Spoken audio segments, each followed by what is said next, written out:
Frak, this podcast, come and listen to us talk about Battlestar Galactica. It's a show that we're talking about.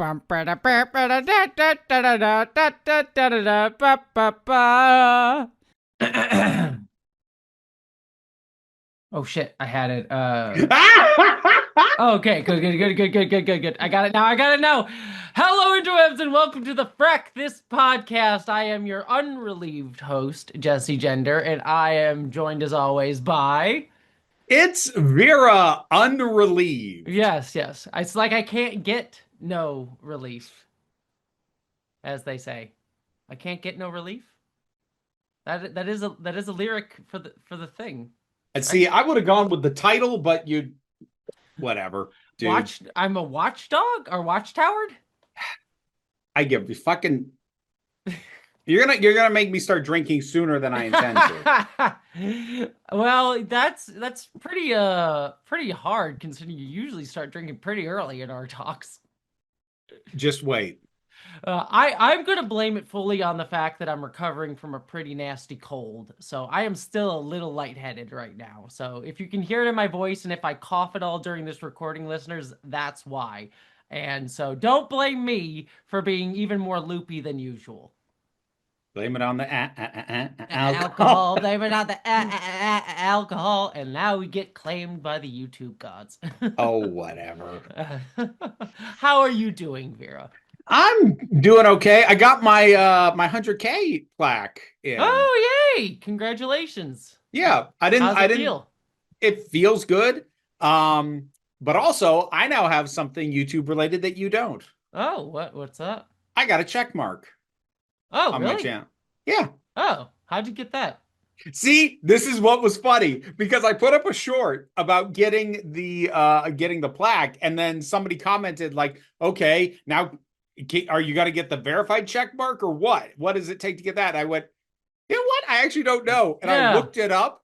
I don't know what you have to do to qualify, but all you have to do is apply for it, and I did. Huh. And then like a day later, it's now on there. Huh. Well, I should do that. Yes, you should. Huh, I bet you'll forget. Yeah, I will almost certainly forget because I got too much shit going on right now. But what's new? Not too much. I wasn't even asked. That was a rhetorical question. Like, what's new? Me having too much. Oh, well, fine. On. Fuck you too, then. No. What is new? What is new for you, Vera? I don't actually have that much to say. It got up to 70 degrees today, so it's doing the Vermont spring temperature yo-yoing thing, which thankfully did not set off a migraine. It has a tendency to. Yeah. We had a similar thing. It was literally 87 on Monday, and then it was like 69 on Tuesday. So today, yeah, it's gonna be 32 this weekend. Jesus. Yeah, fun. But yeah, so there's that. I've almost finished Project Hail Mary. It's still really good. Mm-hmm. I really enjoy that book. It's fun. That's a good book. I hadn't touched it in a while, but I fired up Cloud Meadow and spent a while with that because there have been a handful of things updated since last time I played it. That's the game that'll like fall off for a few months, come back to, and first of all find all the stuff that they've added, and second of all go like, I do really like this ridiculous pornographic game. I've been playing the new Resident Evil game, and man, is it very fascinating how they decided to structure that game, because you play as both Leon and then a new younger girl FBI agent named, I think, Emily. I might be misremembering that. But you play as Emily first in most of the game, and you go through this whole sections, and she's like a small girl who like she has like one gun, and it's like the normal Resident Evil thing where you have to like shoot a bunch of the zombies to like kill them, and it's like very difficult to get around, and sometimes you run. And then Leon comes in on his motorcycle. Yeah, and then you go play through the same area again as Leon afterwards, and he just fucking he is clearly like he's like a grizzled vet now, so he can like kick the zombies and like destroy them easily, and it's like very cathartic to go back through the same area. I was gonna say, I kind of love that as a structure, because like, oh, so you know how you were terrified going through this, Yeah. Now we're gonna set you through in control of a grizzly bear with an AR-15. Yes, you get like a shotgun and murder all these fuckers. Like, and it's fun too because you like it's the same area, so any zombies that you didn't kill as Emily, you get to go back and kill as Leon. So it's really really fun. I am really enjoying the game. So it's a very fun structure. I'm glad they figured that out because I know they tried to do a multi-story thing back with six, and that was a disaster. Yeah. Six was not good. But yeah, no, I don't know if I like this better than like seven and eight. I thought were more unique in terms of like their setting and what they were trying to do. I think seven is probably arguably better, but eight was just more my vibe. I mean, it's got big Dom vampire lady, so step on me, mommy. And nine doesn't have anything uh as memorable as that, at least so far. Maybe it will later on in the game, but it's just a lot of fun to play. So There's I can't not think of this when I think of eight now and Lady Dimitrescu because there's another YouTuber I follow called Con Lusa, and I kind of took the format when I did the Hear Me Out video. I took it a little bit from her because she's done a few of those. And she initially did them on her viewers, then she did one for herself. And she had Lady Dimitrescu on there. And then later at a much higher tier, she had Final Form Lady Dimitrescu and said, "Did you think I was a fucking coward?" It's like, nope, gotta go all the way. I have a friend who I was hanging out with this past weekend who said their dream is to cosplay as the baby monster Oh, from that Jesus game. Christ. Just like it's so vaginal and yet also baby, and I kind of want to just figure out how to make that work. I have no Like idea, but they were I haven't really all played that. about it, and I'm like, I heaven haven't help you. I haven't played any of the Resident Evil games because I hate tank controls back when that was a Mm, thing. And then everything from four onward would make me motion sick. So yeah. I haven't played any of them, but I have seen like people talk about them and analyze them and clips from them. And I know about that freaking thing. And damn, man. Yeah, it's great. And I'm like, I really want to see you try that. Live your best life. Like, please go for it. So, speaking of that son, because that baby was definitely a son, if I remember in the game. We're talking about the comments from the episode "The Sun Also Rises." That was bad. Might Yeah. have been my worst one. Again, I blame being sick. Do not get angry at me, listeners. Okay. So what's your excuse for all the other times? Oh, that's just because I'm terrible at this. All right. All right. So, comments from "The Sun Also Rises," which is the very first episode which Mark Shepard appeared in.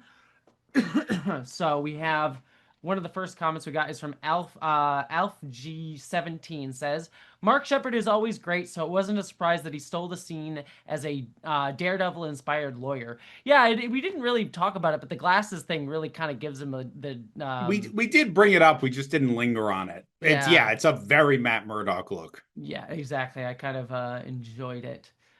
Shepard, so this is the bitter fig, said Shepard I knew from first from here, but also met in White Collar as Forger Curtis Hagen and Benedict Valda in Warehouse 13. Part of what I loved about Valda and his Battlestar Galactica characters that they're mostly heroes. Mark Shepard has such a gravelly voice and villainous affect. I love it when he's good. Still love it when he's bad too. So, yep.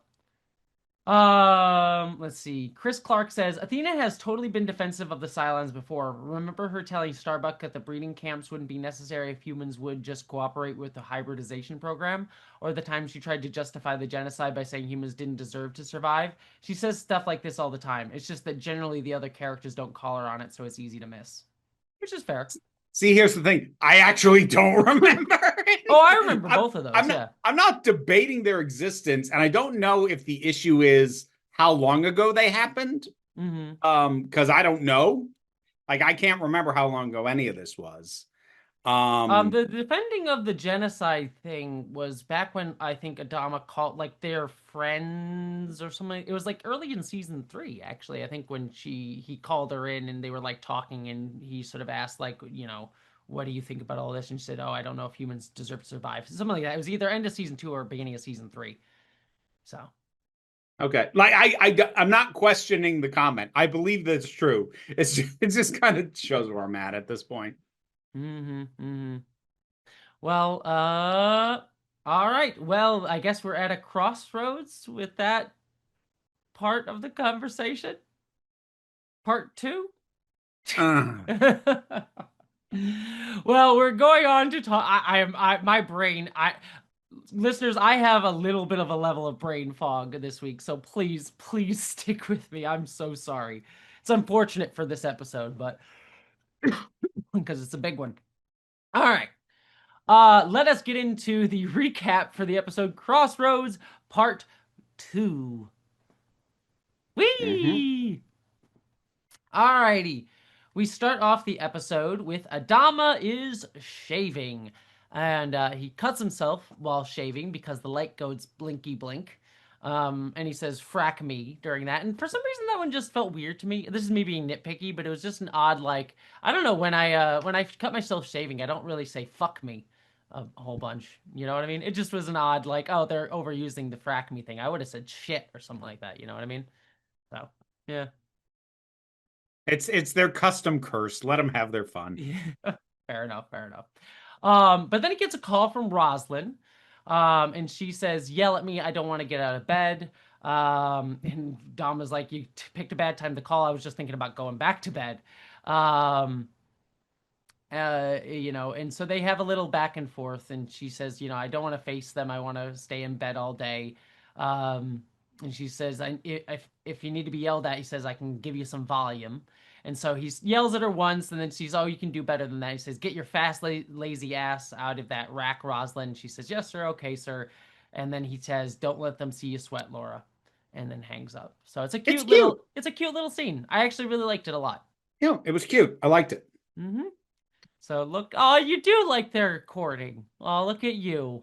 You've No, I'm changed. treating it as an established relationship at this point. I'm no Fair. longer treating this as courting, which is always what helps. Yes, no, that's true. We then cut to the Chief Tyrrell, and he's in bed and he starts to hear a strange, mysterious song while he's sleeping as well, and he wakes up to it. Um, Then we cut to Anders and Tori have started having sex, and your face already tells me everything. To quote from my notes, oh, fuck off. Oh, everyone's got to be fucking everybody. I think she was the only woman left. I think she Mm-hmm. was the only recurring woman. Yes. Yeah, I think so. Yeah, she was the only one left who didn't. No, we got to have her fucking. And Jesus, Unless you count like Celix, the like one like she hasn't been around enough. yeah. She hasn't been around long enough for me to count. Although I'm now expecting that to happen. Thanks for bringing that to my attention. It's fuck off, man. What the hell, Ron? Come on now, Jesus, dude. Oh, Racetrack I don't think has had sex either. That we know of. That Fair we know enough. of. That we know of. But like, god damn it, man. It's and I suppose well, not necessarily because of other stuff that happens later. But my initial impression was, oh, and is this what we're meant to take as why like she's been disheveled and needed to put a comb through her hair because she's been too busy fucking? Oh god, that would have been awful. It's like, oh, she has a relationship now, so it's too much for the poor woman to handle. She can't Thankfully, do that is two not. things at once. Thankfully, that is not where this is going. But No, it goes somewhere else. But God, fuck me, man. God well, damn that's it. what Tori was saying. Oh, this is so stupid. This is so pointless. This is so fucking bro-brained. I It is fucking very, hate this. yeah, it is very bro-brained. But yes, but yeah, they make out, and she kind of wants to go, and he says, "You don't have to go anywhere." But yes. We then see Chief Tyrrell again walking around the Galactica hearing the music again. We also see the music going in Tori and Tori's ear, like she hears it, and then Anders hears it too. And then she said, I think Tori says, "What is that music?" And Anders like, "What did you just say?" So they're both realizing that they both hear the sound. But then someone knocks at the door, and the pilots come in, and they see that they're together. And this was odd to me, and it kind of gets explained later on because I'm like, why were they in the like pilots, or I guess it's more the knuckle draggers bunks, anyways? Because like Andrew, I was didn't realize like why No, I think Anders. it is the pilot because later on he's with no, I think what okay, so I think this is a third thing you didn't consider. I think this is the Nuggets Yes. Okay. because Yes. Celix is who we see come in and Yes. take notice. And I wrote down in my notes since fucking when, but later Anders is going to be with the Nuggets, meaning he's Yes. part of the pilot program. And I'm like, since fucking when? Yeah, that But doesn't get explained, but I think that's no, the it doesn't. He's implication. just suddenly as part of that. Honestly, just to put him in the hangar base so he can have an interaction with Tyrrell is the only reason that happens. But within universe, they explain that by having him be part of that program, which would explain why he's in here. Yes. That's why I was confused. I put in my notes here is like this is odd. Why were they in there at all? Because the only time we've seen him in there is when he's with Starbuck, who does have a like right to be in there. So this was odd to me until later on where you kind of get the implication, I guess he's just with the Nuggets now, which has never been explained at any point. Yeah, But yeah. no, there was literally never any point in which he expressed interest in being a pilot. I'm Yeah. not even gonna like fucking deal with that. It was something that they clearly did and gave no thought to whatsoever. Yes, yes. So that was just odd to me. Anyways, we then also see the chief going into the bowels of the Galactica, listening for the song there, and he hears the faint melody inside the ship, kind of similar to what Ty was saying at the end of last episode. It's in the fracking ship, as he was saying. Mm-hmm. So, mysterious song that Ty, Chief, Anders, and Tori are hearing. Then we cut over to Apollo talking to Baltar and Romo, and he says we should go for a mistrial. And he says, Baltar is like, I think we're doing quite well. Why would we go for a mistrial? Because Apollo says we're losing. Um, and he says, well, Apollo says everyone in that courtroom hates you. Even my father said you were a traitorous piece of garbage who doesn't deserve a trial. And Romo takes note of that as like he actually said that. Dama actually said that. Uh, and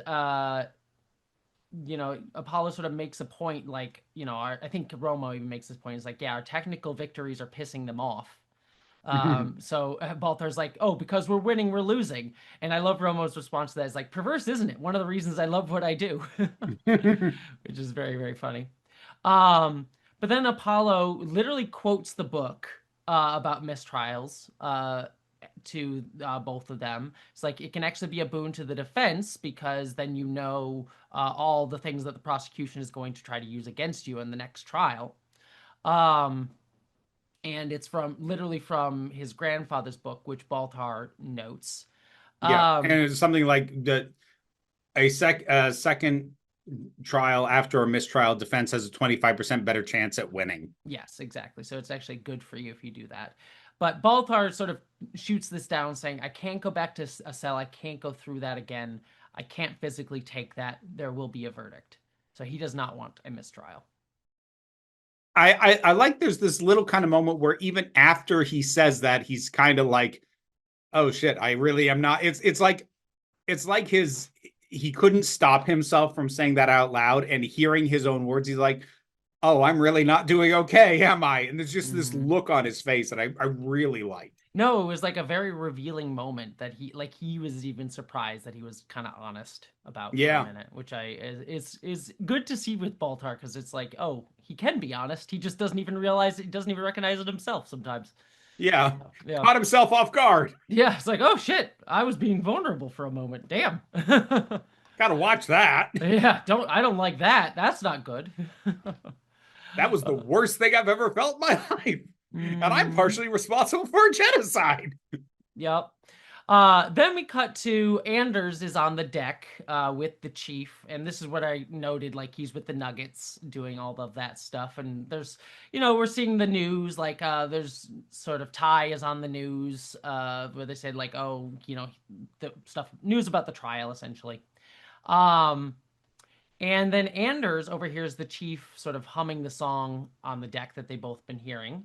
And he's like, goes over and says, like, what song? What song is that you're humming? He's like, I don't know. I can't get it out of my head. There must be some way out of here, he says, is the exact quote.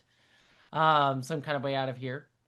But then they start saying, yeah, I've been hearing it everywhere on the boombox in the bar. Yeah, and they sort of just go, yeah, it's been freaking me out. I can't really hear it. It's like you grab part of the melody, but it's like something remembered from childhood. Um, and then I think Anders says, no reason to get excited is the other line that he says to take note of. Um, we then cut over to Roslyn, is getting her first treatment for cancer from Coddle. And she's sort of not enjoying it. It's the first, basically, It's chemo, yeah, it's effectively. basically a first chemo. It's whatever they call it, but chemo essentially in this universe. Yeah, And because she, there's the whole like it's clearly very unpleasant to go through, and yes, she feels worse than she does just from the cancer. So like it's analogous to chemo, whatever it is. yes, that's what Coddle says. The cure is worse than the disease or whatever. No, Um, Rosalind says that, yeah, but Rosalind says that. And then Kato goes to check on his other patients. And so Rosalind sort of like nods off for a second while she's resting, and she starts having her prophetic visions again, where she sees Athena running after Hera, and Caprica 6 and Baltar are also there. But then she wakes up, and Athena and Hera also were screaming because they were also getting treated by Coddle in the sick bay as well. And Coddle's sort of like, you're all freaking out at the same time? What's going on? mhm. And so then Roslyn and Athena go to visit Caprica 6 in her cell.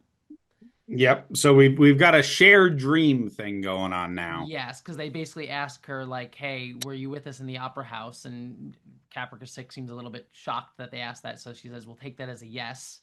Um, and they sort of say, this shouldn't be possible. And Rosalind asks, were you trying to reach Hera? And Caprica 6 says, I just knew that I had to protect her with my life. Yep. Then we have Ty. He is in a meeting with Adama, and he is kind of telling Adama's like, I can hear the music in the ship. And Adama's sort of like, giving him some credence, but clearly just thinking Ty's, rambling and being a bit of a drunk. He's like, I'll look into it. I'm sure it'll be fine. Like, sort of trying to, validate him to some degree. And Ty's just like, yeah, there's Cylon sabotage, and he says the line, "There's too much confusion." Um, and Adamas like, I gotta go to court, and Adamas kind of really doesn't really believe him. It's kind of clear. And then as Adama leaves, Ty also says there must be some kind of way out of here. Okay. So I know you've been highlighting them since the Mm-hmm. first ones. I didn't say anything then because I didn't catch those earlier ones because they hid them much better in dialogue. When Ty said that, my brain did a whole fucking thing. I'm very So, curious. Yeah.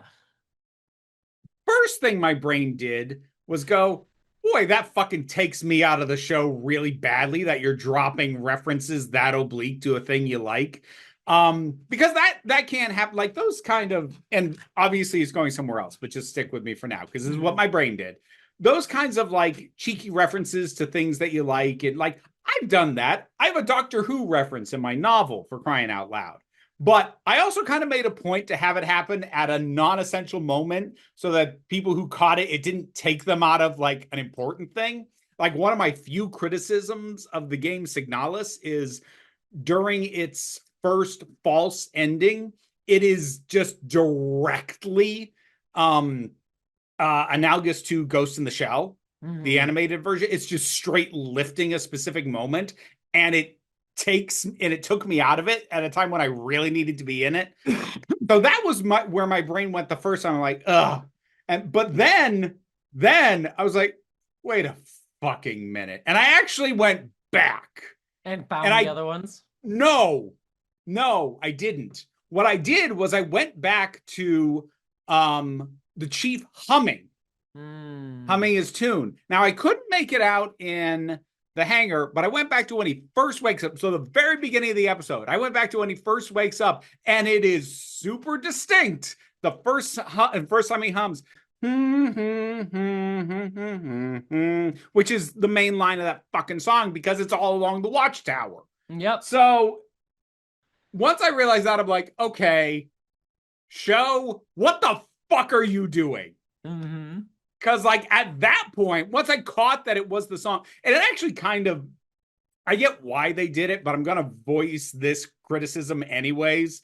So like I couldn't tell from the music because I tried also like going back to when you hear the music and I'm like, that doesn't sound like it at all. Yes. So it's like it's a cover, and apologies to whoever did it. It's kind of a shit cover. Oh, I love this cover, but I don't like it at all. I don't think it's very good at all. I get why they used it like for when the music's piping through, because like if they used, okay, first of all, let's establish the fact the most famous version of the song is also a cover because Jimi Hendrix didn't write it originally, Bob Dylan did, but even Bob Dylan said that's not my song anymore, that's Jimi Hendrix's song. So I'm taking it as a given that that is the definitive version. You couldn't actually pipe that one in because people would catch it too fucking soon. So I get why they had this weird sitar version of this song. That having been said, when we get to the end of the damn episode and we actually have the song like full lyrics, I was like, oh, well, this sucks. Because after all that buildup and like I know this song, I kind of wanted it. And they gave me something else. So here, we'll save more of the discussion for it at the end. I actually really love that version, but to be fair, I have nostalgia for it because I this sequence I was in gonna the say you didn't show. know the song before you saw this episode for the Um, first time, did you? I wouldn't say that. I don't really remember. It was not one that like I had listened to heavily, but I had probably heard it. I would presume. But this was definitely the version that I listened to a whole fuck ton more. Because I'll just say this up here.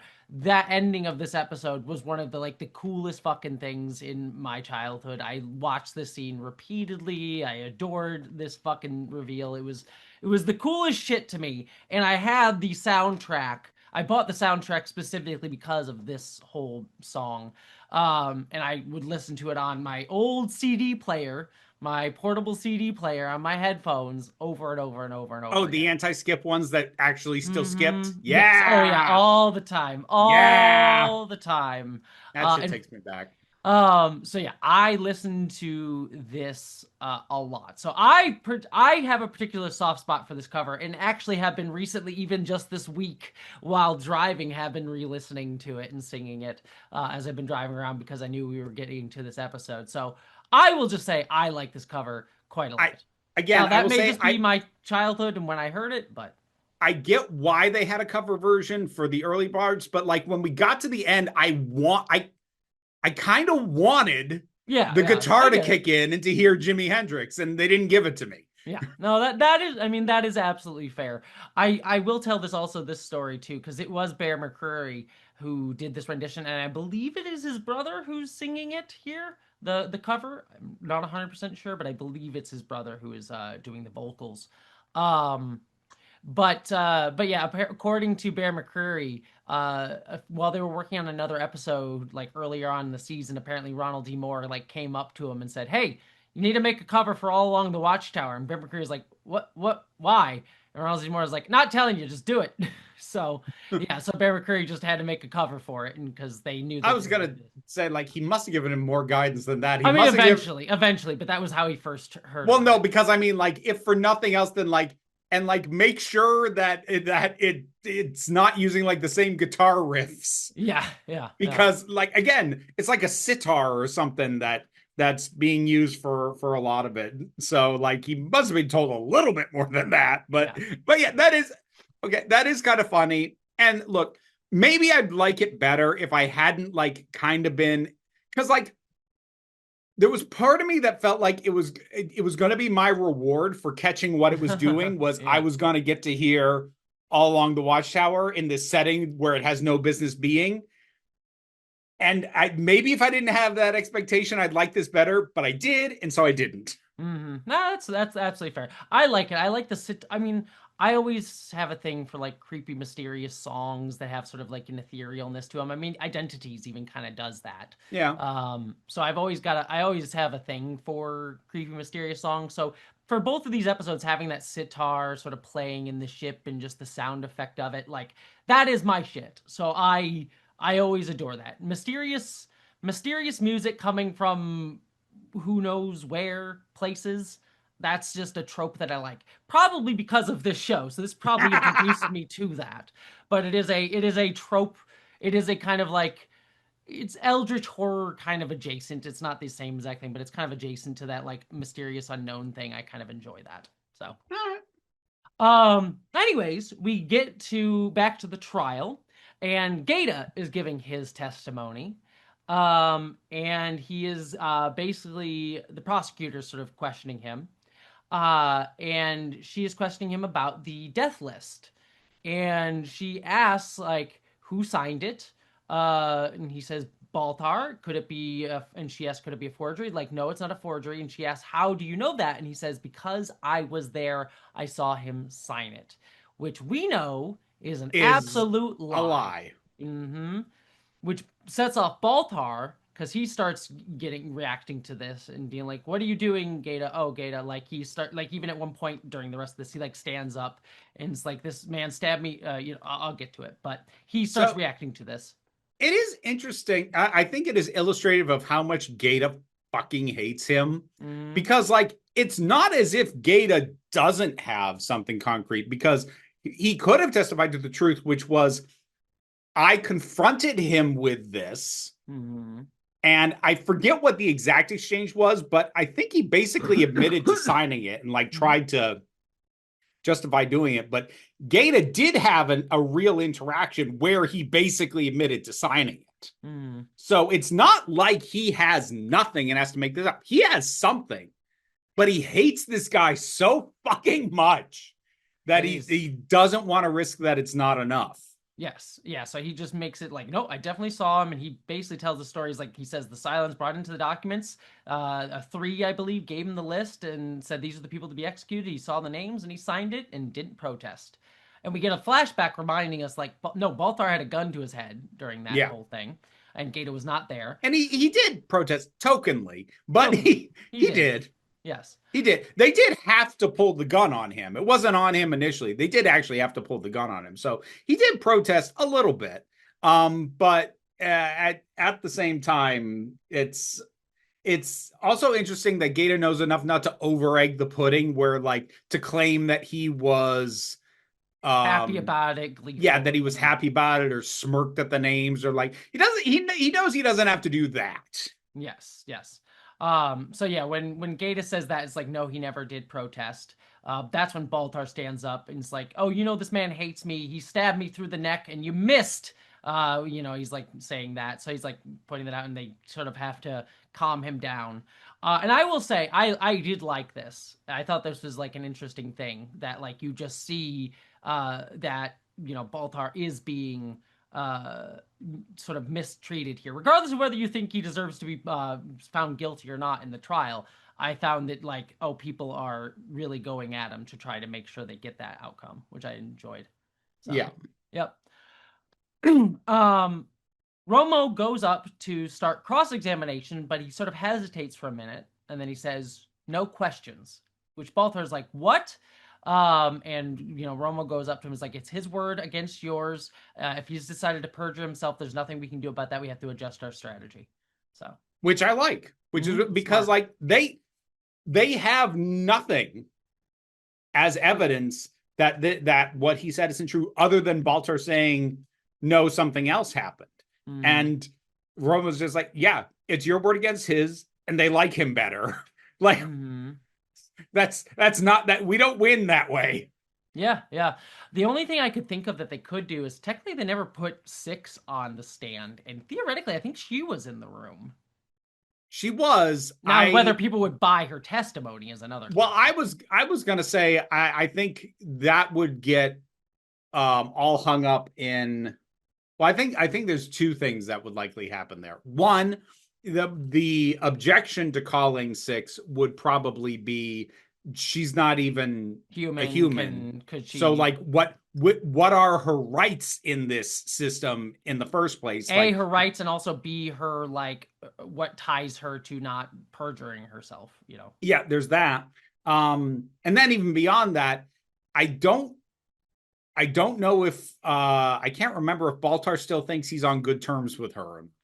I Like think he has acted as if he is, like when talking to Romo, but I don't remember like what his last honest like interaction or statement about her was. So I can't remember if he thinks she would actually tell the truth for him or not. So he might flat out go, "That's not a good idea. Don't do I think that." the last time they were together was when he abandoned her with uh uh uh uh Deanna Yeah, way that's back kind of when. my point. Yeah. So yeah, I don't think he probably wouldn't he hasn't really seen her since then, so Yeah. So um like she was there, but I don't think they're desperate enough to think that would be a good idea. mhm.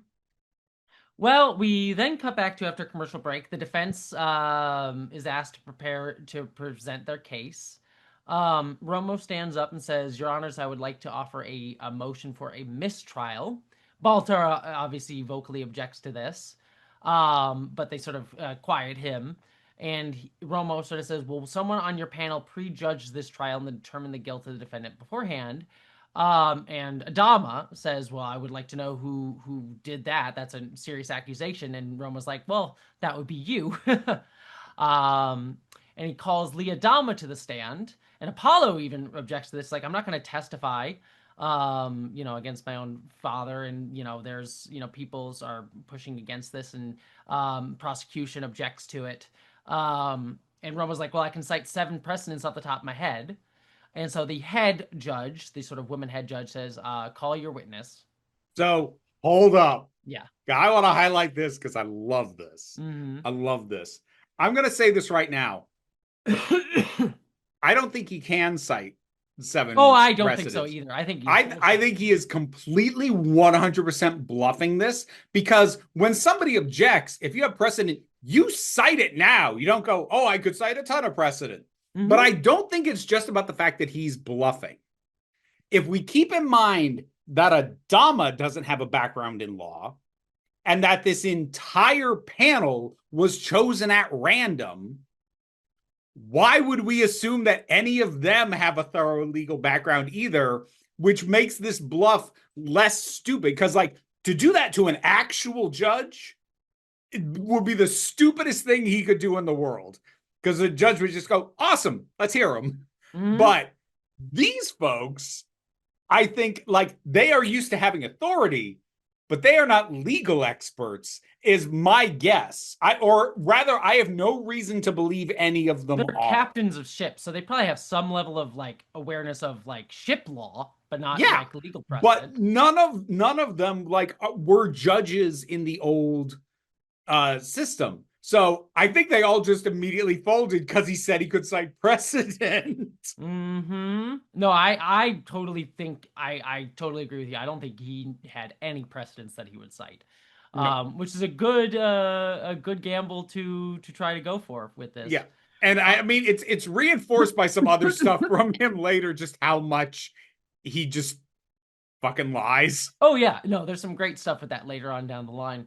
And also it kind of one of the things that Adama will sorry, make clear. One of the things that Apollo will say on the stand later on is like, "We're just a gang. We try to pretend that we're a civilization, but we're just like we're just going along." And this sort of point goes to that as well. If like we're all just putting on the airs of like we are a civilization, without anyone actually knowing any of these things. So it kind of goes to that idea in a subtle way, which I like. I thought it was good. Some subtle writing. What a world in Galactica. So A little bit. well, Apollo goes to the stand, And Romo tries to sort of get him to testify against his fathers. Like, did you meet with your dad 4 days ago? Did he express an opinion at that meeting that our client deserved a trial?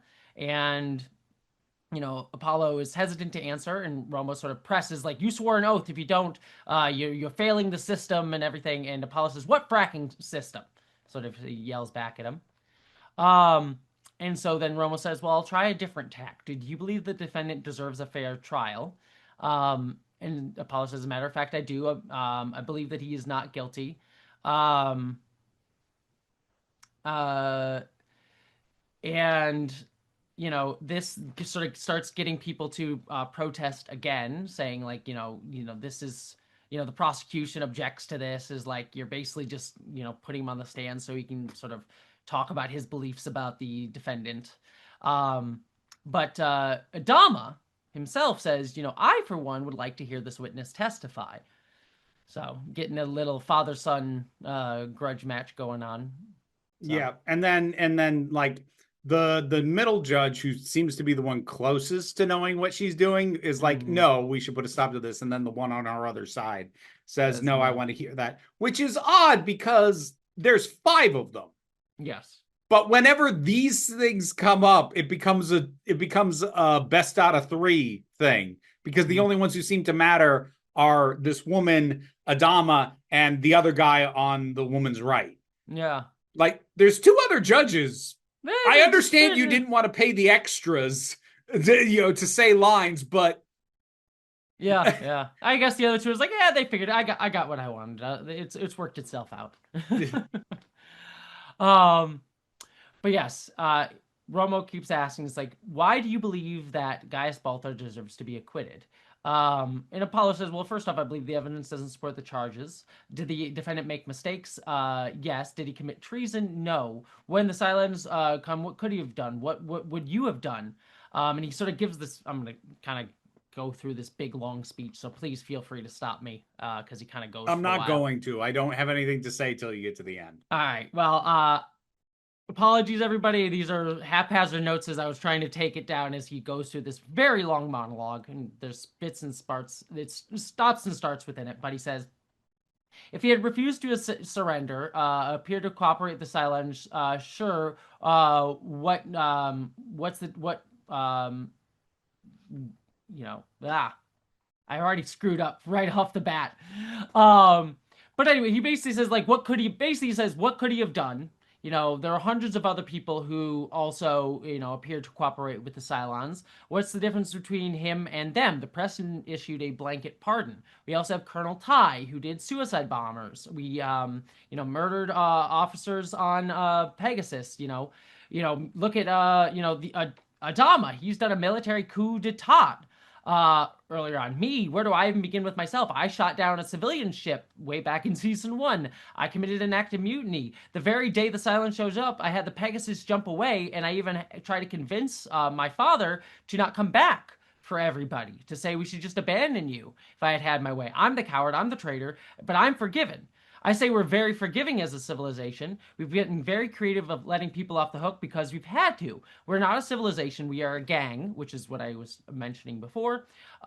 We have to break the rules, bend the rules. We've had to improvise to survive, but not this time. Not for Gaius Baltar. You have to die. You have to die because we don't like you very much, because you're arrogant, you're weak, you're a coward, and we, the mob, want to throw you to them. The Cylons. You should have just. They should have just. You should have just been killed on New Caprica, but you had the temerity to live, so we'll kill you now, and that's justice.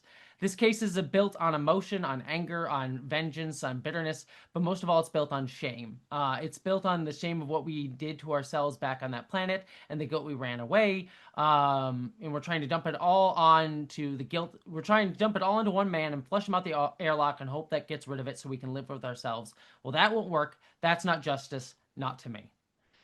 Whew. So that's basically, I've skipped over some bits there, but that's essentially his speech. So, a couple things about this. Mm-hmm.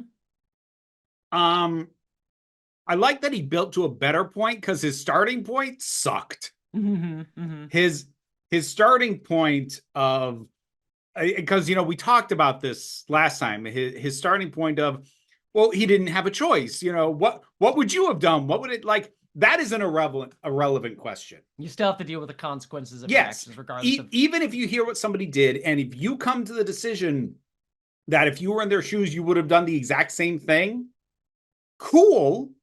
That does not make them exempt from the consequences of what happened. It's still their fault. It's still their responsibility. So his starting point sucked. He gets to a much better point when he starts talking about all of the pardons that have already happened, all the things that have been forgiven, but not for him. We forgive everybody except this one guy. And I think that is a much stronger argument for pointing out that they have made him a scapegoat. We can't fight back. He doesn't say this part, but I'm going to say it. We can't fight back against the Cylons, but we can kill him and we'll feel like we have some semblance of control again. And none of this is about whether or not there is actually a case behind it. And I like the speech.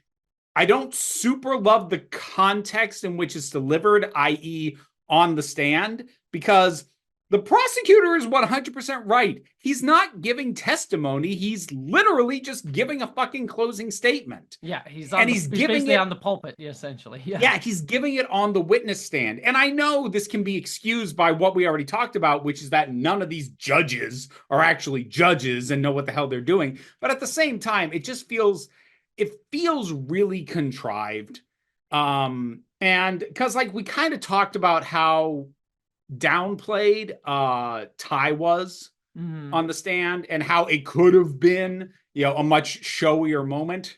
They had restraint there they don't here because they let him go on for so. And again, it's not that it's a bad speech, but the context, part of my brain the whole time was going, somebody fucking object. Somebody shut him up. Somebody stop him. This is ridiculous that he is being allowed to say this because virtually, I mean, the questions weren't really relevant anyways, especially because it was super obvious the instant Romo put him on the stand. He was going to ask him, did your father tell you something that indicates that he is prejudiced? But he never asked that question. And he just lets the guy pontificate forever and nobody stops him.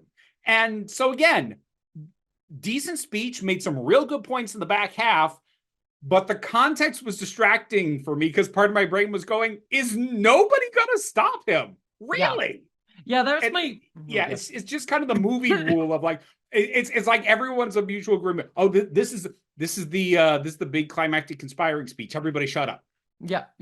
That was my thing with it too. Because I don't dislike it as a speech. I wish the context had been better because I think what the show is trying to do was have it be like, oh, Romo has some big twist, and it's played like a big like, oh, like fun legalistic like trick that he did to do this.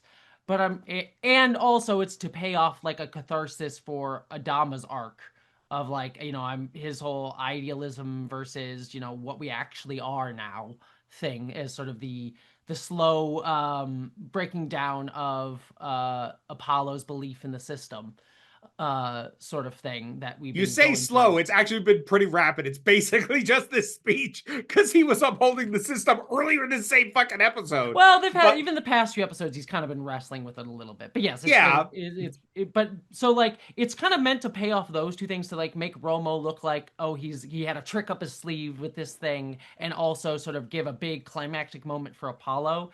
But it doesn't make a ton of sense within the actual world, and feels like it should have just like this speech could have just been, if they really had wanted it to, had been Apollo's like closing speech, and it would have been maybe just as effective to a degree. And it doesn't make any sense coming after this whole like, well, we're gonna try and say get a mistrial because Adama is prejudicial or whatever. Like it doesn't flow in any real sensical way.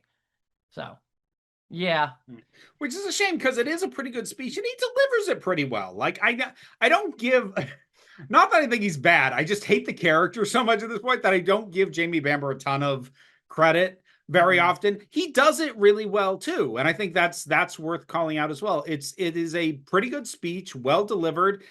I just want to tinker with the context under which we're getting it. Yeah, yeah. It's a bit contrived to try and, pay off a few different things like making Romo look cool and Apollo's Yeah. arc and all of that I, jazz. Yeah. I suppose somebody could argue that like the big closing argument speech that sways the whole thing is also a cliche. Like, yeah, but it's a cliche that makes more sense Yeah, than yeah. this. Yeah, I can get behind that.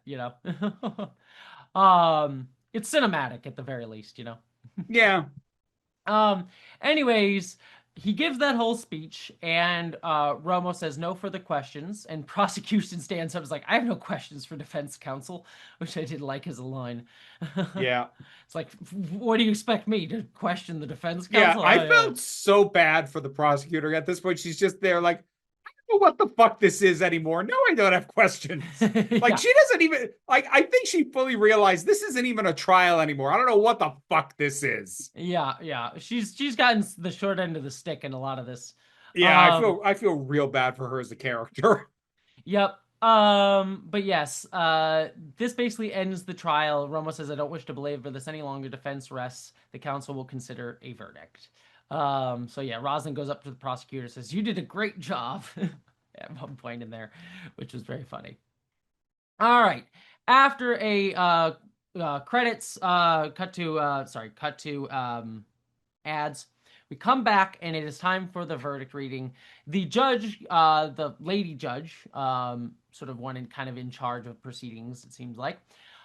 She gives a little mini speech here where she says, like everything human, justice is imperfect, it's flawed, and that very imperfection is what separates us from the machines and perhaps makes us as a species worth saving. The defendant will rise. Gaius Baltar, on a vote of 3-2, we find you not guilty. So Gaius Baltar is not guilty. What a shock! Who would have thought that they wouldn't kill their most interesting character? Oh, And of course the crowd that's there, mm-hmm. which I'm like, what even are these people? Because there's no jury. So like Yeah. I I guess it's just a people watching. It's which but like it's not that big a room. So it's like how to what was there did they camp out the night before to get a spot like they're waiting for the next I fucking mean, what iPhone? else are you How fucking doing in this fleet? What well, other entertainment do you have? I'd yeah, show but up. so many people want him dead. Like, can you imagine how long the line would have been to fill up like the 50 seats there are? Yeah, yeah. I'm sure my bet is if I had to make a guess, it would be like, some press. It looked like Hilo was there and everything, so I'm sure some like, Galactica crew and stuff like that and Well, press and some stuff. there's definitely implication from some of the reactions that there are people there who are just very personally vested because obviously the whole gallery Yes, erupts with everything erupts and some people being like, yes, this is good because Lee was so convincing, and other people are like, ah, and they're like lunging for him, and yes. they have to security has to get him out. Yes. Baltar, I mean, Baltar has yeah. a line says, "I always knew I would be acquitted." He's just always so confident in himself. But Apollo, as chaos starts erupting and a riot starts to break out, Apollo yells to Admiral Adama, "You've got to get him out of here!" But Adama just leaves. And so yeah, Apollo sort of like tries to get some Marines to sort of get Baltar out of there, and they get him out of there before too much of a riot goes down. So. Yep. Mm-hmm. Then we have a scene between Baltar, Apollo, and Romo, and Baltar is right back to being his egotistical self, saying, "I knew right away if there was a way to showcase the hypocrisy, the judge would have no other option. He just basically like build himself up, like I always knew it was gonna be great." Oh, you Um, can tell he's pontificating because he even kind of pauses. I knew if we could make the what is the word? Hypocrisy. Yes, mm, the hypocrisy. I'm like, you fucking tool. God mm, damn, you such a piece of shit. Yep. And he goes up to Romo has this one line says, "Your boundless confidence always provided us with such great solace." I love it. I love it. Um, and Baltar says to Apollo, "I am very, very grateful, but if I could have seen the Admiral squirm a bit more, I couldn't have hurt." And Apollo says, "Don't push it, Doctor." Gets kind of angry at him. Um, and Baltar basically goes over to Romo. Is like, "Oh, I thought I might do a book tour around the fleet. You forged this great relationship. Who better, and then you to sort of be my legal counsel with all of that. But Rome was like, well, now that we have a legal system in place, my talents are required elsewhere, so this is the end of our journey. But then Balthar's like, well, what about me? Where am I going to live? What am I going to do? How am I going to survive? And they say, I think you'll land on your feet. So I do like this because it's kind of like, yeah, you got off, but like, fuck off. Anyone's gonna help you. You know what I mean? Yeah. So I actually like Romo as I'm far be it from me to use a cat metaphor, but I'm sure you'll land on land your on your feet. feet. Yep, which I Yeah. thought was cute. Yep. Then we have a last scene between Romo and Apollo. And Apollo says, when you put me on the stand, you know that was going to happen. And he says, I knew you were an honest man like your grandfather. Uh, No, you're an honest man, unlike unlike your your grandfather. grandfather. Sorry, unlike your grandfather's what I Yeah, meant. no, that don't 180 the meaning. Yes. Which is very important because that will actually be important in Caprica. As a hint to his character. Um, but yes, then he puts on his sunglasses and walks away. And then Apollo notices that Romo left his cane behind that Yeah, he's been because using this whole time. he's been moving around with a cane and limping ever since he almost got blowed up. Mm-hmm. So, yep, he's been lying the whole time for sympathy. I like him. He's great. We will see him a little bit more. He's not completely gone from the show, Oh, which is good. nice, which is good. Um, but that'll be next season. We then cut to Roslyn and Adama talking, and Roslyn's like, oh, Baltar is innocent. The sound of that makes my skin crawl. And Adama makes a point: not guilty is not the same as innocent, which I did like. Which is true. Mm-hmm. But like, and that is always worth remembering that like not guilty means guilt was not proven. Mm-hmm. It doesn't like exonerated does not necessarily mean innocent. Whether or not someone's truly innocent is honestly something that usually only they can know. Yes. And is for their own soul. Yeah. Yep.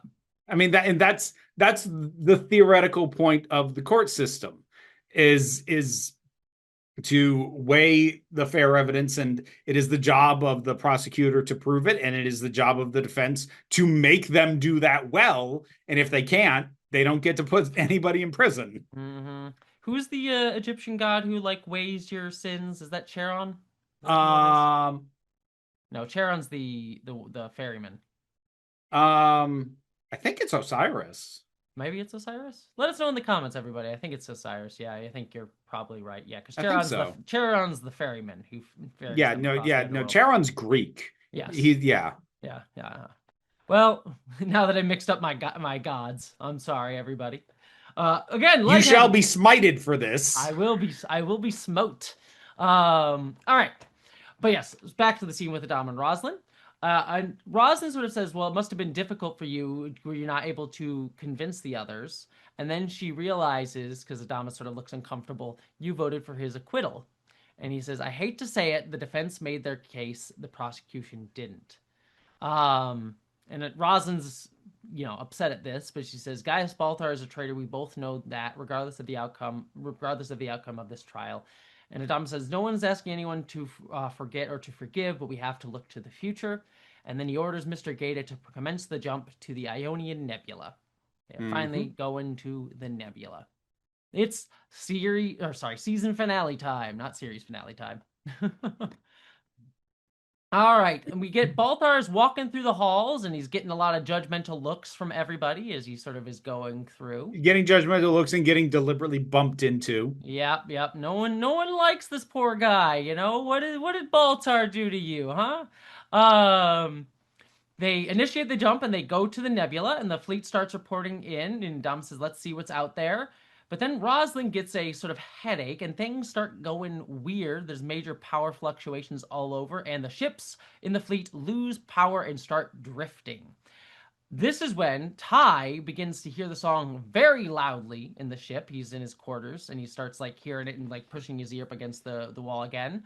Baltar is also going through the corridors as the power is out down, and he's run into by a couple people in robes, and he's like, "Oh God, I'm about to be attacked!" But then turns around, it's the girl who gave him the picture of her child to bless a few episodes or an episode or so back.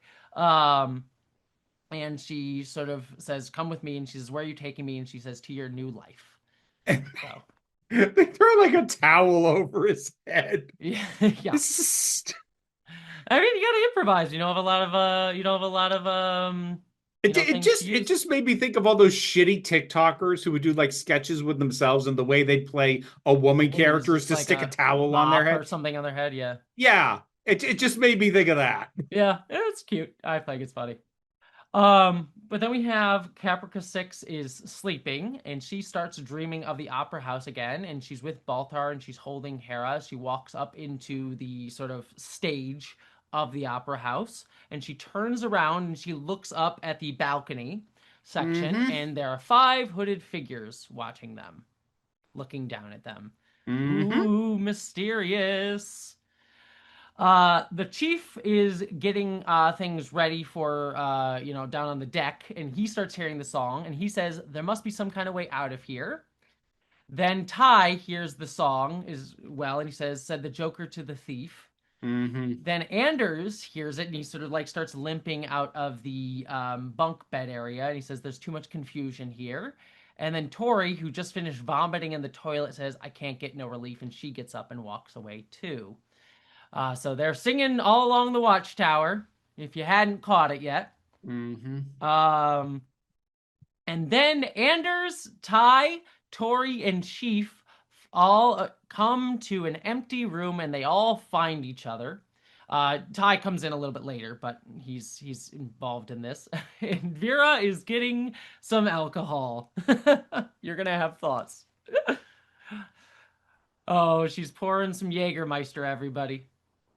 So if you're not watching the video, she is pouring a full shot of Jägermeister right now. Are you gonna down it? Keep going. All right. Um, but yes, Chief Tori and Anders kind of show up first, and they're like, "Oh, this isn't happening. Please tell me this isn't happening." That's Tori. And Chief says, "So that's it. After all this time, just a switch goes off." And then Ty comes in. He's like, "Oh." And he's like, "Shit." And Anders like, "Oh, this is a trick. I don't buy this. We're not." And then they start singing the song together. They hum it a little bit, and they realize they've all been hearing the same song. And then Ty yells, "That's enough, goddammit. Deadbolt that door." 40 years I've been in the service. 40 years, 2 wars, combat, locked in that dungeon on New Caprica. Ellen, my gods, what about Ellen? Anders says, no, no, not after all this, not after the resistance, the occupation, watching my friends die. And then Tori says, Sam, it's like, it's true. And then Chief says, we're Cylons, and we have been from the start.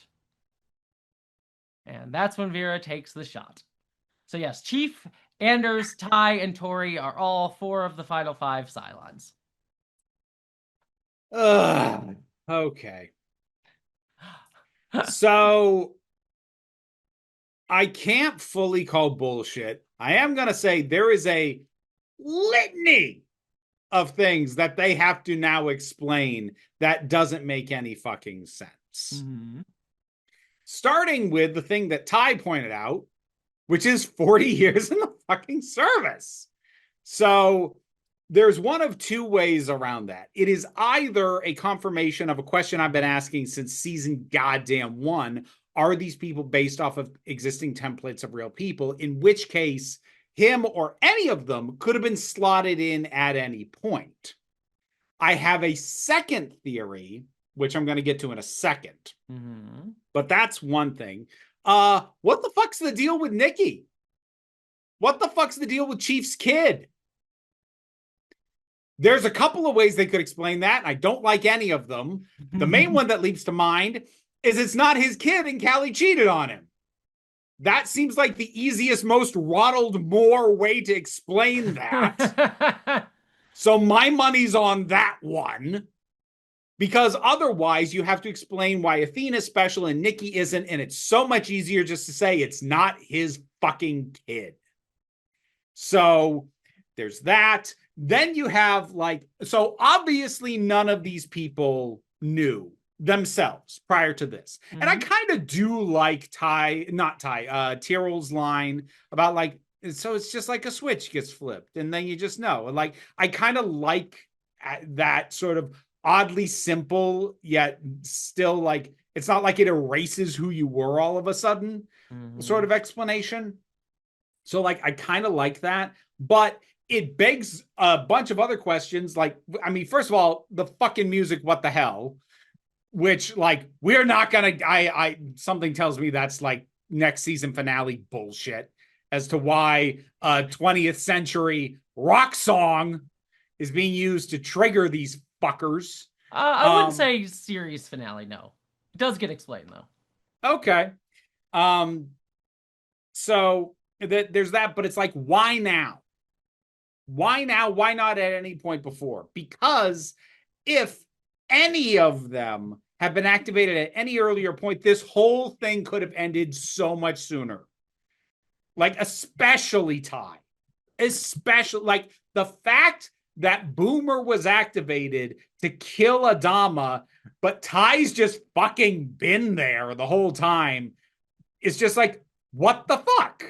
Now, here's where we get into the one working theory that I have.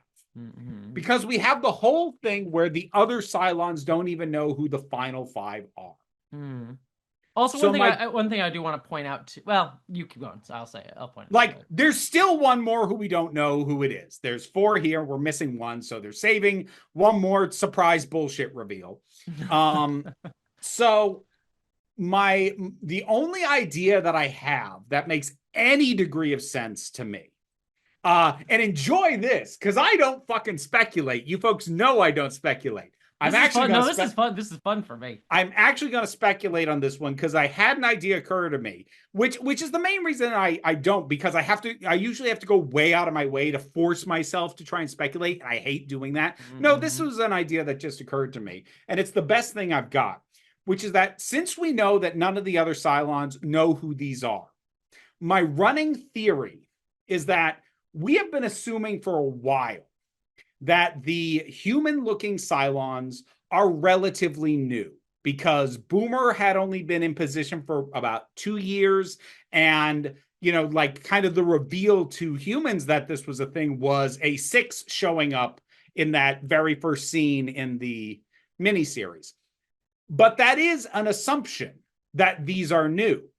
So I will also say, just to give, this is what I was going to say before, just to give you a timeline, and I looked this up, but this has also been established in the show, and Ty reiterates it here. The original Cylon War, the one that happened before, like when Adama was a kid, that happened 40 years ago. Yeah. It ended 40 years ago. Yeah. Ty says he has been serving in the Colonial Fleet for 40 years. And also looking at the timeline that I have here, Adama did not meet Ty until 28 years ago. So just to point that out. Regardless, it works the same for me either way for where I'm going with this. As I said, it has been an assumption that the human Cylons are relatively new. But if they're not, if they have been around for a while, what makes the most sense to me is if this batch of 4, if these 4 models were possibly the earliest ones put together, and they came to the conclusion, we don't want any part of this. And they went out and they adopted these lives fully to live them, and they did not want to be part of this. And that's why the other Cylons don't know who they are, don't know where they are, don't know anything about them.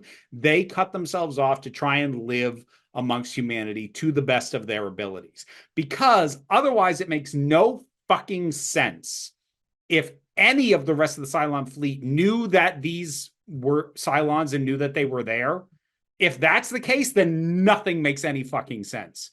Because tactically and strategically, it makes 0 sense you didn't activate some or all of these up until this point. The only way it tracks is if the Cylons don't know either. And the best way that I can come up with that they wouldn't know is that this is a group that okay, we know what you're doing and we want no part of it.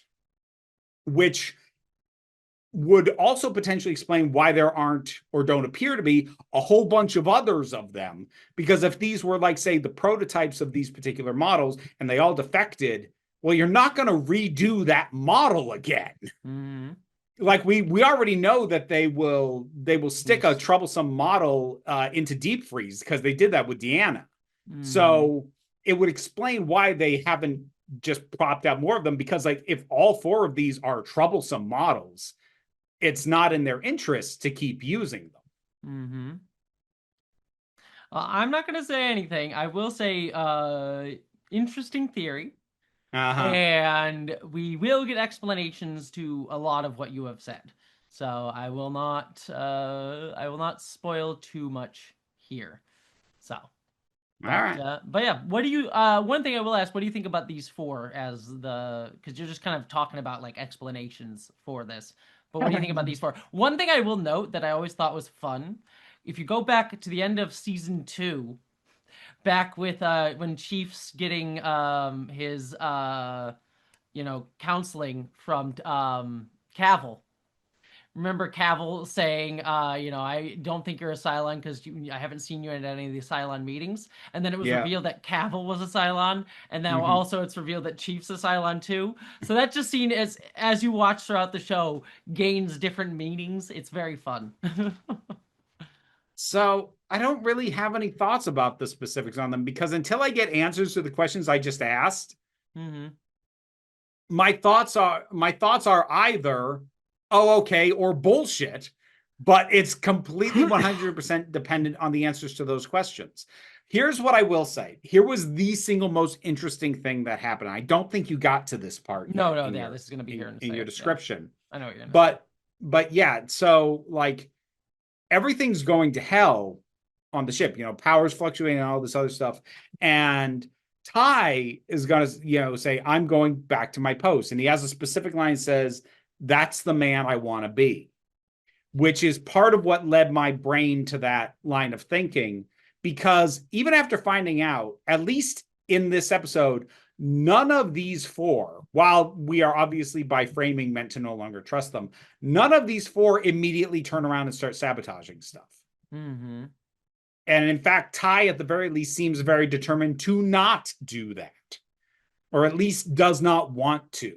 How much choice they have in what they do from here on out, who the fuck knows? But that is kind of what set the seed in my mind for they don't want to be a part of this. They want to be the lives that they have been up to this point. Now, if there's any potential hole in any of this, it is the fact that um Ty is so much older than the rest of them. Mm-hmm. And has a longer established relationship with Adama. Like I said, that's why I looked at the timeline. They met Yeah. 28 years ago. So like the major hole in my theory is that it wouldn't make sense for them to set their lives up at a staggered pace. It makes the most sense that they all defected at the same time. At least in my head, it does, because if otherwise one defects and then another defects, maybe you lock shit down before you lose another two. You know what I Mm-hmm. mean? So in my head, it doesn't make a ton of sense for them to have defected in a staggered manner. But if they all defected at the same time, that means that the other three of them at some point would have had to cover for the fact that they weren't aging. Mm-hmm.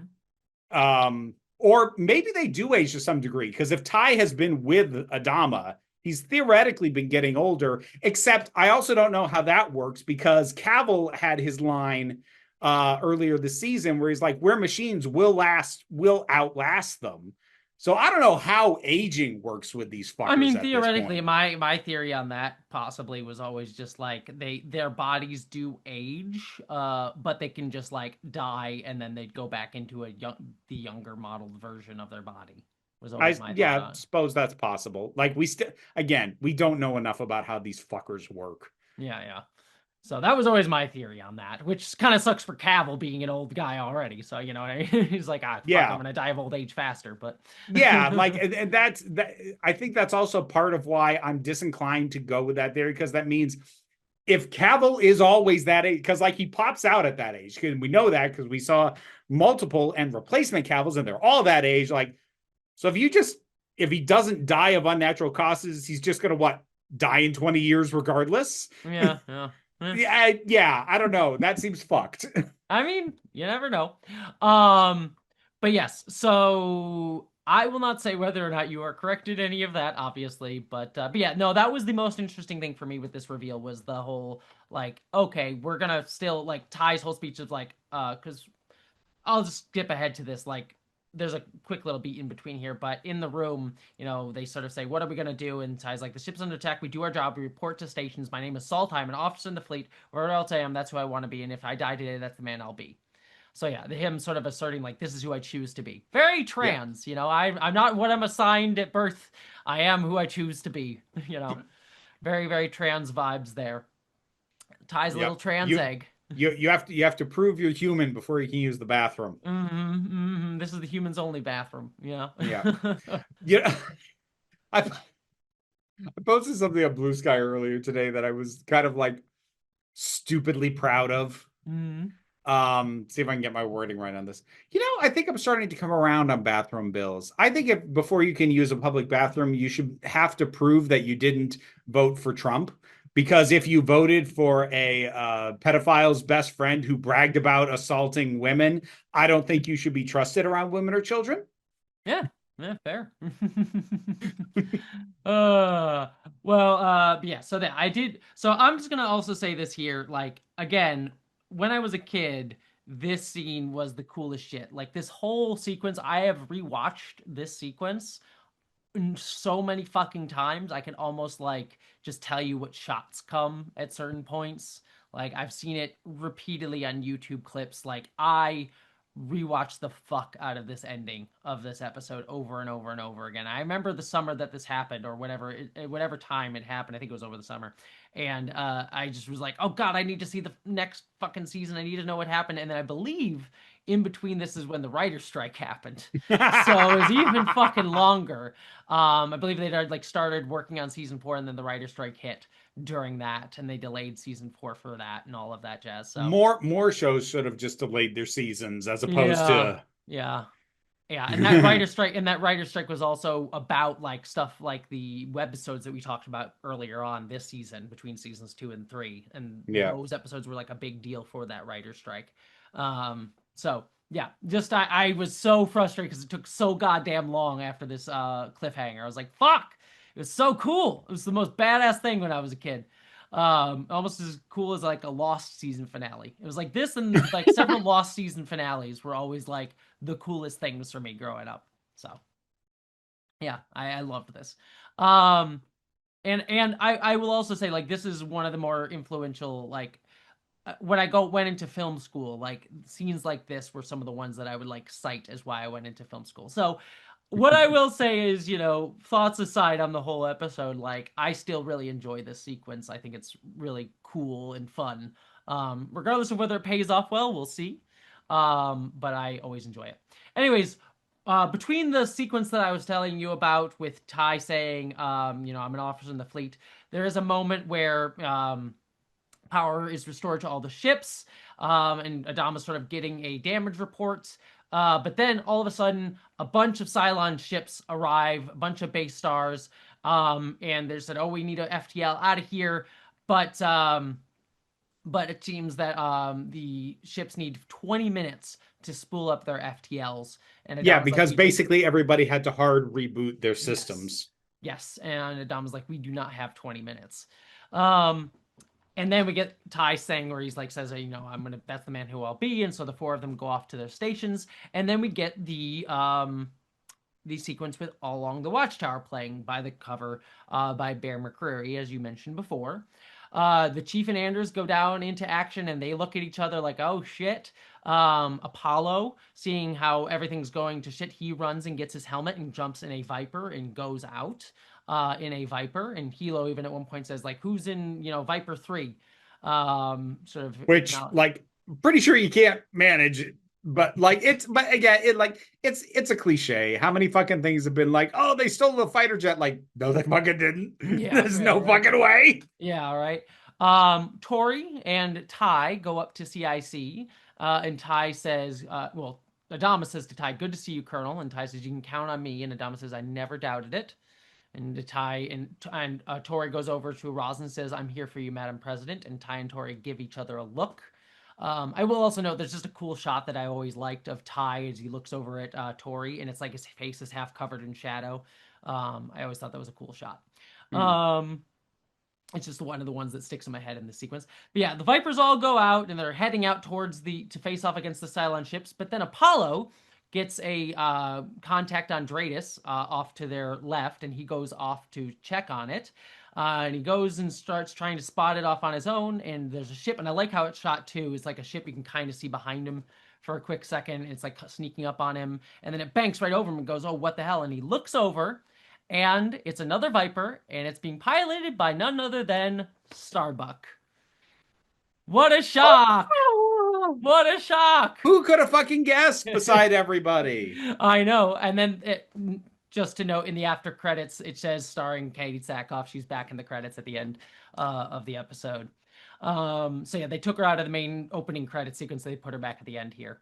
So again, this was also a pretty fucking great reveal. But then Adama looks over there and over at her and is like, Kara, and Starbuck says, "Don't freak out. It's really me. It's gonna be okay. I've been to Earth. I know where it is, and I'm gonna take us there." And then we get this really cool shot that I've always fucking loved, where we pull out from Adam. We see Adama and Starbucks Vipers, Apollo and Starbucks Vipers, sort of going.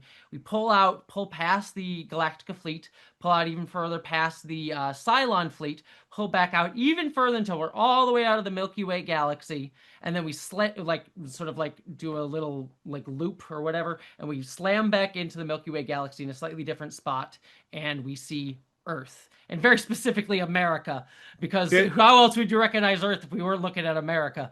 to quote Mystery Science Theater 3000, America on top, just as it should be.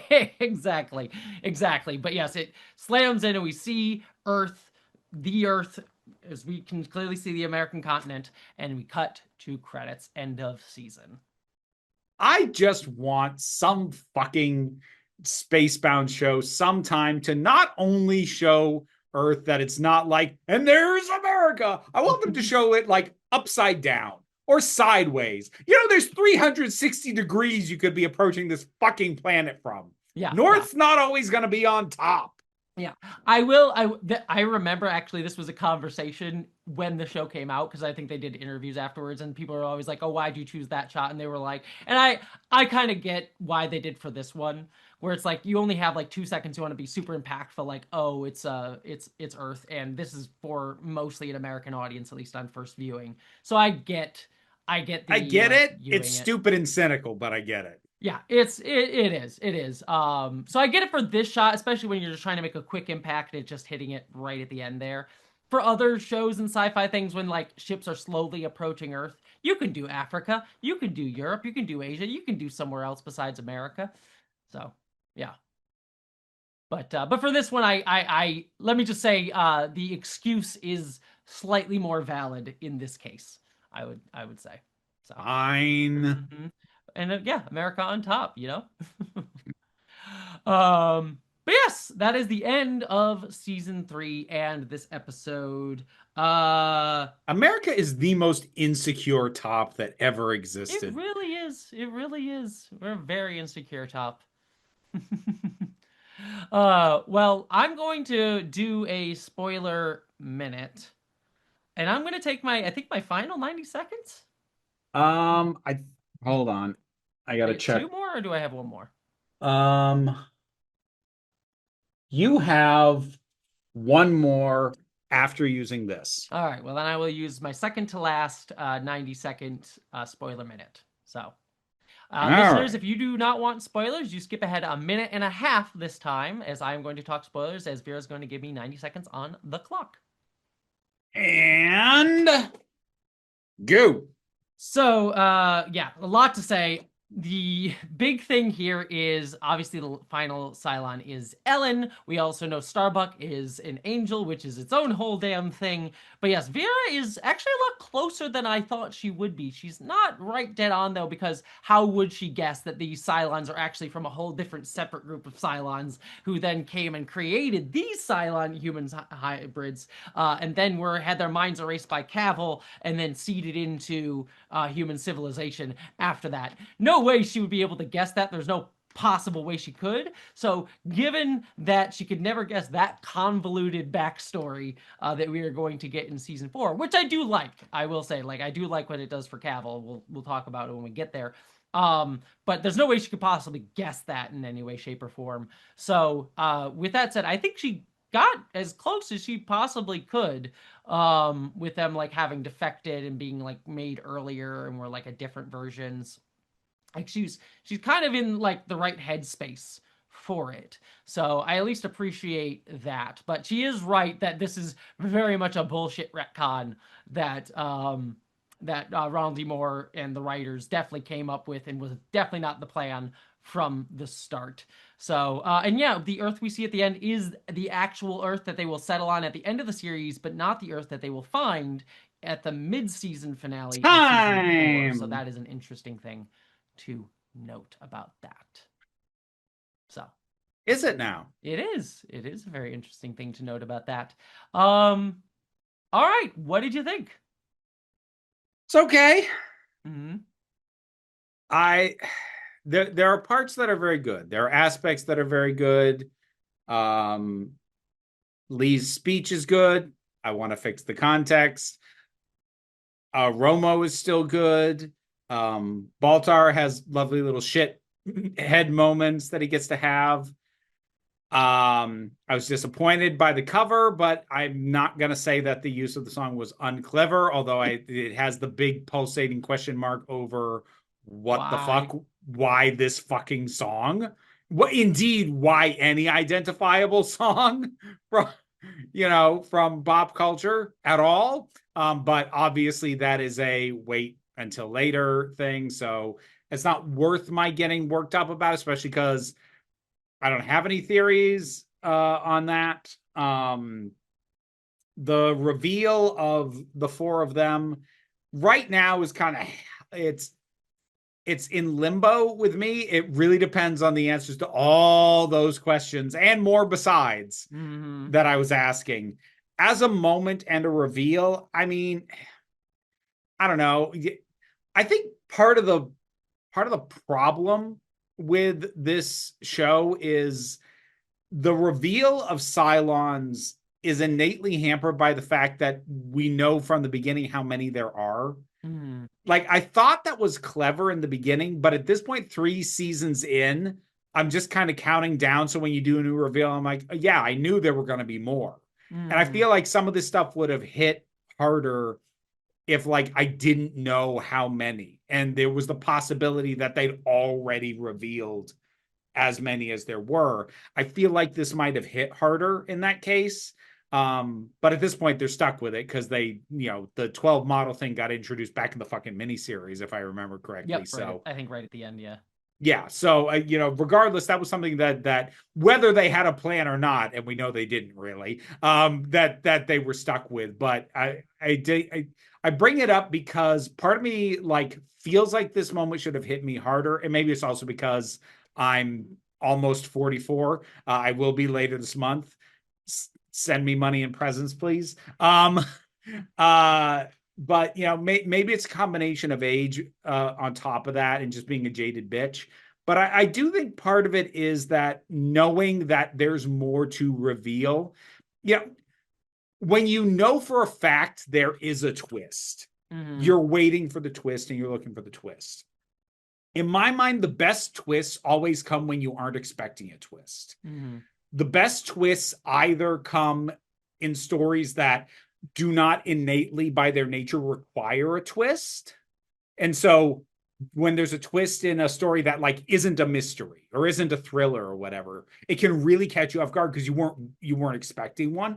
I mean, that's part of what made frickin' Sixth Sense hit as hard as it did because M. Night Shyamalan wasn't the twist guy Guy at that yet. point. Yeah. So, and like by the time that twist hits you, you think you've already seen what the movie's doing. So it's stuff like that that'll always hit so much harder than when you're here going, okay, where's the twist? What like that kind of happened to me. I think I told you that I saw the Seven Dials on Mm-hmm. Mm-hmm. Netflix, and like that was part of what hampered my viewing of that was I called every twist early. And part of the reason is it's a mystery story. It's a twist genre. So I'm watching for the twists. And I'm doing that here with this, which makes them innately hit a little less hard. Yeah. Yeah. No, that is fair. I just remember as a kid loving this reveal, especially because I was Oh, like, I'm oh, they're sure if doing I, four, I like, I'm sure if I'd seen this in my early 20s when it aired, it probably would have hit a lot better. Again, my age is part of this. I yes. recognize that. Yes, and I also thought it was cool that they did four at once. It was like, oh shit, we're gonna do all four of them. It's not like parceling them out. It's like, here we go, we're shooting our load right now. Yeah. Oh, Um, place your bets right now is the last one that has not been revealed yet. Is it Model 1 or is it Model 12? It'll be one of the two. There's I no won't way say. it's anything else. I won't say because that actually would be revealing. Um, I won't say. I mean, Uh, the biggest cliche, it would be very funny considering that we did The Prisoner. The biggest cliche would be to have it be number one. I'm not gonna say shit. Who So, is number one? You are number darn. six. Question God, if is, they fucking do that, I don't know. I I mean, might I didn't. I might have to find Ronald D. Moore and throw something at his house. That would be very, very funny. I would not Uh, actually do that. That is a completely empty threat. I'm just being a bitch. It's interesting that you're not thinking Starbuck is the final Cylon, which seems like an easy guess. No, Mm-hmm. Yeah. no, Mm-hmm. no, absolutely not. Makes even less sense than the stuff that already might not make sense. Okay. And that one especially thematically that makes no No, sense. I agree completely. I'm just saying it's just the one No, that. yeah, no, that never even entered my head as a possibility. Yeah. No, Like it was. logistically, I think that makes less sense than any of the four that we've already got. And I've already got big questions about the four that we got. And thematically, it makes less than zero sense. Yeah. Well, we'll see how you all think about how the rest of the reveals go and the explanation for all of this. I have a feeling there are a few reveals, I forget exactly. There's a few reveals that I know exactly where they come in season 4. There's one that I think you will actually really like and really Okay. appreciate. There's one I know you will fucking hate. And then the rest, I'm curious to see how you're going to feel about them. But there is one that I'm like, I think you'll actually think this was a pretty bold move. The other one, I'm like, I know you're gonna fucking despise it. So we'll see how it goes. My money is it's going to be on the explanation of Nikki, but we'll see. Well, that one also, I'm sure you'll probably not enjoy, but we'll see how we get when we get there. Yeah, I've made my call and placed my bet on that. Yep, yep.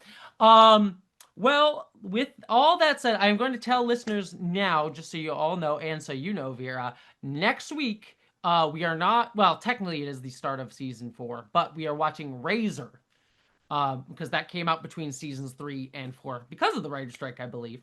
So that is the movie that is the backstory of the Pegasus.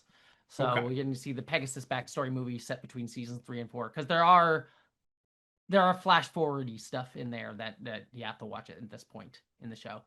Okay. So yeah, we'll be watching that next week. So 2-hour movie next week, and then we'll begin season 4 in 2 weeks. With all that said, everybody, anything else, Vera? Nah. Then stuff time. Stuff. You can find my stuff by looking for Council of Geeks now with 100,000 subscribers. Yay! YouTube is the main thing that is funded by the Patreon, which pays my bills. I'm doing stuff out of orders. I had a large shot. Yeah, you did. Yeah, you did. Yeah. So Patreon pays the bills. The main thing that funds is the Council of Geeks YouTube channel. As I said, Can't geeks. shut the fuck up. Mm-hmm. You guys, I'm going home. Mm-hmm. The main thing that funds is the Council of Geeks YouTube channel, which recently hit 100,000 subscribers and now has a verified check mark. Yay! Yay! Which I don't even have. Yeah, I know. It was shockingly easy to get, realizing like, oh, that's all I have to do. Yeah. Okay. But I have new videos up there every Saturday. I have not a goddamn clue what'll be the latest video out. I will have probably the prior to the most recent video. I'll have put out my pick for the 10 best Doctor Who cliffhangers, and then you can tune in April for my picks for the 10 worst, which is that's the list that's going to make everybody really mad at me, really, really mad at me. But we do the fun one first. So new videos every Saturday on that. There's also the Break Room of Geeks where I talk about whatever I have watched, listened to, read, or played lately. Hell, by the time this comes out, I'll probably already have my review out for the book of Project Hail Mary, amongst other things. Yay. And Council of Geeks is also on Blue Sky, and that about does it for the geeky stuff. There's also the spicy stuff. Also the spicy stuff. And for that, you can look for Vera Wild. Mm-hmm. Wild is spelled Wilde. Mm. And you can find increasingly spicy content Yeah, where can I find it? on YouTube, Oh, YouTube. Okay. TikTok. Oh, TikTok. Bitch, I lock in when I do this.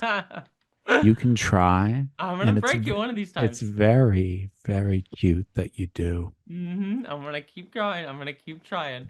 Well, you can find me at Jesse Gender on YouTube. You can find me doing video essay style stuff there, and we'll see what ends up happening. But more than likely, due to some frustrating behind the scenes stuff that I will not air publicly, my video that I intended to release this month will not be releasing yet. It'll be coming out next month, and the Ferengi video will quite possibly be releasing this month and be out by the time that you listen to this.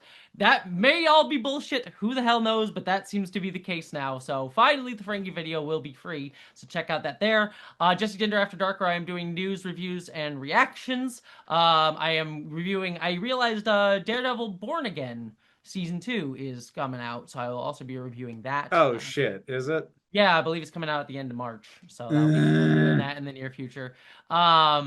I'm not looking forward to that. Really, I'm looking forward to that because now it's got a cohesive creative team from the start of the season, and also Jessica Jones, who I like. So, I'm Look, I would like to be turned around, but like I'm still seeing people be like, "Oh, Born Again was great." I'm like, it fucking wasn't. No, season one was mid at best. It had some good stuff in it that I liked, but overall it was fairly mid. But I'm giving season 2 is like, all right, they got a full like cohesive creative team from jump. Kristen Ritter's back as Jessica Jones. It seems like a good setup for an interesting season. So I'm cautiously optimistic. We'll see how well I get disappointed. But I'm cautiously optimistic. Anyways, I will be reviewing that.